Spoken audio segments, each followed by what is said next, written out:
Hello ladies and gentleman, I am back with another video. ഞാൻ നിങ്ങളുടെ സ്വന്തം ഹരിരാക്കിന്റെ പുതിയ സ്വാഗതം. അപ്പോൾ നമ്മൾ ഇന്നൊരു ചെയ്യാൻ പോകുന്ന നമ്മുടെ സോളോ ലെവലിംഗ് എന്ന മാൻഹവയുടെ 11 തൊട്ട് 20 വരെയുള്ള ചാപ്റ്റേഴ്സിനെ കുറിച്ചിട്ടാണ്. അപ്പോൾ നിങ്ങളുടെ ചാനൽ പറഞ്ഞ് കാണുന്നെങ്കിൽ please like and subscribe and let's go to the video. ഭയാനകമായ ഒരു പൊട്ടിത്തെറിയിലാണ് കഴിഞ്ഞ ചാപ്റ്റർ അവസാനിച്ചത്.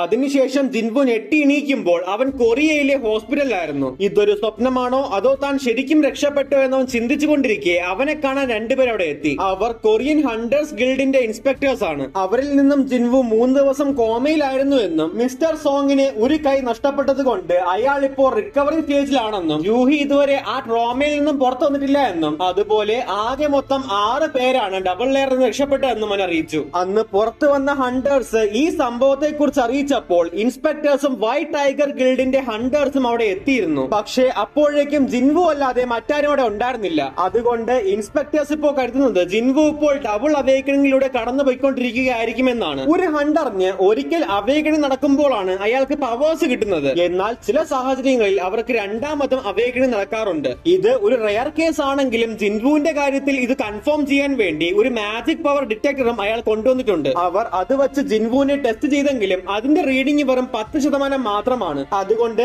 അവേക്കണിങ്ങിന് സാധ്യതയില്ല എന്ന് കരുതി ഇൻസ്പെക്ടേഴ്സ് തിരിച്ചുപോയി. അതോടെ ജിൻവുവിന് ഒരു കാര്യം മനസ്സിലായി. അവന്റെ മുന്നിൽ കാണുന്ന ഈ സ്ക്രീന് അത് അവന് മാത്രമേ കാണാൻ പറ്റുള്ളൂ എന്ന്. അതുപോലെ അപ്പോഴാണ് അവൻ തന്റെ കൈക്കും കാലിനും ഒരു കുഴപ്പവും ഇല്ല എന്ന് മനസ്സിലാക്കിയത്. ഈ സമയം അവന്റെ അനിയത്തിയായ ജിൻഹ അവിടെ എത്തി അവന്റെ സുഖവിവരങ്ങളൊക്കെ അന്വേഷിച്ചിട്ട് അവിടെ നിന്നും പോയി. ശേഷം ജിൻവു തന്റെ സ്ക്രീനിലെ അൺറീഡർ മെസ്സേജുകളൊക്കെ ഒന്ന് വായിച്ചു. അതിൽ പുതിയൊരു ക്വസ്റ്റ് വന്ന് കിടപ്പുണ്ട്. Daily quest preparing to become strong has arrived. ശേഷം അലാറമായിട്ട് system will help the players growth എന്നും if he fail to obey the systems order there may be a penalty എന്നും കാണിക്കുന്നുണ്ട്. ശേഷം അവന്റെ ഡെയിലി ക്വസ്റ്റ് ആയിട്ട് 100 പുഷപ്പും 100 സ്ക്വാട്ടും 200 കർലപ്പും 10 കിലോമീറ്റർ റണ്ണിങ്ങും സിസ്റ്റം കൊടുത്തു. ഇത് പറഞ്ഞ സമയത്തിനുള്ളിൽ തീർത്തില്ല എങ്കിൽ അവന് പണിഷ്മെന്റും കിട്ടും. പക്ഷേ ജിൻവു ഇത് കണക്കാക്കാതെ അവൻ കിടന്നുറങ്ങി. അതിന്റെ സമയം കഴിഞ്ഞപ്പോഴേക്കും അവന്റെ റൂം കുലുങ്ങി അവനൊരു മരുഭൂമിയിൽ എത്തിപ്പെട്ടു. അവിടെ വലിയ മോൺസ്റ്റേഴ്സ് അവനെ ആക്രമിക്കാനും വന്നു. പണിഷ്മെന്റ് ആയിട്ട് അവൻ അവിടെ 4 മണിക്കൂർ സർവൈവ് ചെയ്താൽ മാത്രമേ അവന് തിരിച്ചു പോകാനും പറ്റൂ. അങ്ങനെ 4 മണിക്കൂർ അതിന്റെ അകത്ത് കിടന്ന് കഷ്ടപ്പെട്ടിട്ട് അവൻ തിരിച്ച് അവന്റെ റൂമിലെത്തി. അതോടെ അവൻ ഇനി ഒരിക്കലും ഡെയിലി ക്വസ്റ്റ് മിസ് ചെയ്യില്ല എന്ന് തീരുമാനിച്ചു. പിറ്റേന്ന് മുതൽ അവൻ അവന്റെ ഡെയിലി ക്വസ്റ്റ് ഒക്കെ കംപ്ലീറ്റ് ആക്കാൻ തുടങ്ങി. അതിന് പകരമായി അവന് റിവാർഡ്സും കിട്ടി. ശേഷം തന്റെ മുന്നിൽ കാണുന്ന ഈ സ്ക്രീനിനെ കുറിച്ച് കൂടുതൽ മനസ്സിലാക്കിയ ജിൻവു ഇതൊരു വീഡിയോ ഗെയിം പോലെയാണെന്നും അവൻ അവന്റെ സ്കിൽ ഇൻക്രീസ് ചെയ്യുമ്പോൾ അവന്റെ പവേഴ്സും ഇൻക്രീസ് ആവുമെന്ന് മനസ്സിലാക്കി. പിന്നീട് ഹോസ്പിറ്റലിൽ നിന്നും ഡിസ്ചാർജ് ആയ ജിൻവു നേരെ പോയത് ഹാംസങ് സബ് സ്റ്റേഷനിലേക്കാണ്. അവന് നേരത്തെ റിവാർഡായിട്ട് ഒരു കീ കിട്ടിയിരുന്നു. അതും കൊണ്ട് ഈ സ്റ്റേഷനിലേക്ക് പോയാൽ അവിടെ ഒരു ഡഞ്ചൻ ക്ലിയർ ചെയ്യാൻ ഉണ്ടാവും. അതുകൊണ്ട് അവൻ അവിടേക്ക് പോയി ആ ഡഞ്ചനിലേക്ക് കയറി. ഇനി ഇതിലെ ബോസിനെ കൊല്ലാതെ അവനൊരിക്കലും തിരിച്ചു പോകാൻ പറ്റില്ല. അതുകൊണ്ട് അവൻ ഉള്ളിലേക്ക് പോയി അവിടെ ഉണ്ടായിരുന്ന സ്റ്റീൽ ഫാങ് റൈക്കനെ തന്റെ കയ്യിൽ ഉണ്ടായിരുന്ന സോഡ് വെച്ച് കീഴ്പ്പെടുത്തി. ഇതവനെ ലെവലപ്പ് ആക്കിയെന്ന് മനസ്സിലാക്കിയ ജിൻവു ബാക്കിയുള്ള ഒരു കൂട്ടം സ്റ്റീൽ ഫാങ് റൈക്കനെ ഓരോന്നായി കീഴ്പ്പെടുത്തി. ആദ്യം അവന് ആത്മവിശ്വാസം ഇല്ലായിരുന്നുവെങ്കിലും പതിയെ പതിയെ അവൻ അവന്റെ പുതിയ ശക്തിയെ വിശ്വസിച്ചു തുടങ്ങി. അങ്ങനെ ലെവലപ്പായി അവന് വൂൾഫ് സ്ലെയർ എന്ന ടൈറ്റിലും കിട്ടി.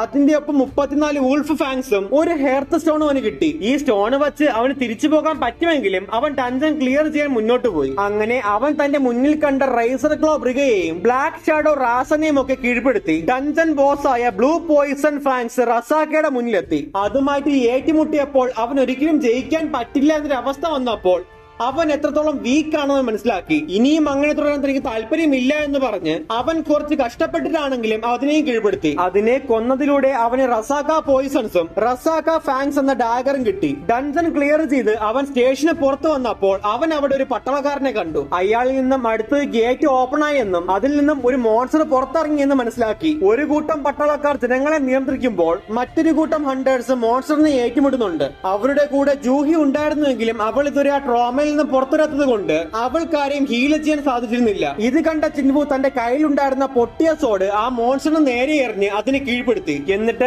ആരും കാണാതെ അവിടെ നിന്നും പോയി. ശേഷം ഹോസ്പിറ്റലിലെത്തിയ അവൻ അവിടെയും തന്റെ ഡെയിലി ക്വസ്റ്റ് ചെയ്തുകൊണ്ടിരുന്നു. ഈ ഡെയിലി ക്വസ്റ്റ് കാരണം അവന്റെ ബോഡിക്ക് ഭയങ്കര മാറ്റങ്ങളാണ് ഉണ്ടായത്. അവന്റെ ലുക്ക് തന്നെ ആകെ മാറി. ഈ സമയം അവിടെ എത്തിയ നഴ്സ് അവൻ ഡിസ്ചാർജ് ആയെന്ന കാര്യവും പറഞ്ഞ് അതിന്റെ ഒപ്പം തന്റെ നമ്പർ അവന് കൊടുത്തു. അവൻ തന്റെ മെഡിക്കൽ റിപ്പോർട്ട് അയക്കാനായിരിക്കുമെന്ന് കരുതി അതും വാങ്ങി തിരിച്ച് വീട്ടിലേക്ക് പോയി. വീട്ടിലെത്തിയപ്പോൾ അവന്റെ അനിയത്തിയും അവന്റെ ചേഞ്ചസ് മനസ്സിലാക്കി. ശേഷം തന്റെ അനിയത്തിയെ സ്കൂളിൽ പറഞ്ഞിട്ട് തന്റെ ഡെയിലി ക്വസ്റ്റ്യൻ കംപ്ലീറ്റ് ചെയ്ത് ജിൻവു നേരെ ഹണ്ടർ ജോലി ചെയ്യാൻ വേണ്ടി അടുത്തുള്ള ഗേറ്റിലേക്ക് പോയി. ഇപ്രാവശ്യം 5 സി റാങ്ക് മെമ്പേഴ്സും 4 ഡി റാങ്ക് മെമ്പേഴ്സുമുള്ള ടീമിന്റെ കൂടെയാണ് അവൻ ഗേറ്റിലേക്ക് പോയത്. അവന് 2 മില്യൺ വോൺ പ്രതിഫലവും ടീം ലീഡർ ഉറപ്പു നൽകി. ഇവരുടെ കൂടെ ജിൻഹോ എന്ന പേരുള്ള കുറച്ച് കോസ്റ്റ്ലി ആയിട്ടുള്ള എക്യുപ്മെന്റ് ഒക്കെ ഉള്ള ഒരു പയ്യനും കൂടെ ഉണ്ടായിരുന്നു. ശേഷം ഇവർ ഉള്ളിലേക്ക് ചെന്നപ്പോൾ ജിൻഹോ തന്റെ ചുറ്റുപാടുകളൊക്കെ നിരീക്ഷിച്ച് ആദ്യം വരുന്നത് ഇൻസെക്ട് ടൈപ്പ് മോൺസ്റ്റേഴ്സ് ആണെന്ന് മറ്റുള്ളവരെ അറിയിച്ചു. അത് അവർ ക്ലിയർ ചെയ്തതോടെ ജിൻഹോന് ബാക്കിയുള്ളവരിൽ നിന്നും എന്തൊക്കെയോ ഒരു ബാഡ് ഫീലിംഗ് വരുന്നത് മനസ്സിലാക്കി. അവൻ തന്റെ അടുത്ത് നിന്ന ജിൻഹോയോട് തന്റെ എക്യുപ്മെന്റ് ഒക്കെ ഒന്ന് സൂക്ഷിക്കാൻ പറഞ്ഞു. ഇവർ ഡഞ്ചന്റെ കൂടുതൽ ഉള്ളിലേക്ക് പോകും തോറും ജിൻഹോ ബാക്കിയുള്ളവരെ കൂടുതൽ നിരീക്ഷിച്ചു. അങ്ങനെ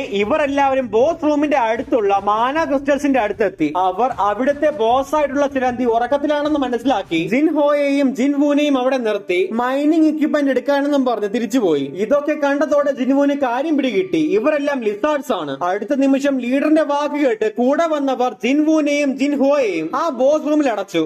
അവിടെ ചാപ്റ്റർ 20 അവസാനിച്ചു. സോ കഴിഞ്ഞു ഗൈസ്. ഇതാണ് സോളോ ലെവലിംഗിന്റെ മാൻഹാവയുടെ ചാപ്റ്റർ 11 തൊട്ട് 20 വരെയുള്ള കഥ. പിന്നെ സോളോ ലെവലിംഗിന്റെ ആദ്യ 10 ചാപ്റ്റേഴ്സിന്റെ വീഡിയോ കാണാത്തവർക്ക് അതിന്റെ ലിങ്ക് ഞാൻ ഡിസ്ക്രിപ്ഷൻ ബോക്സിൽ കൊടുത്തിട്ടുണ്ട്. അതല്ല സോളോ ലെവലിംഗിന്റെ മാൻഹ വായിക്കാൻ താല്പര്യമുള്ളവർക്ക് അതിന്റെ ലിങ്ക് ഞാൻ എന്റെ ഇൻസ്റ്റാഗ്രാം ഹൈലൈറ്റ്സിൽ കൊടുത്തിട്ടുണ്ട്. സോ കഴിഞ്ഞു ഗൈസ്. ഇതൊക്കെ തന്നെയാണ് സോളോ ലെവലിംഗിനെ കുറിച്ച് പറയാനുള്ളത്.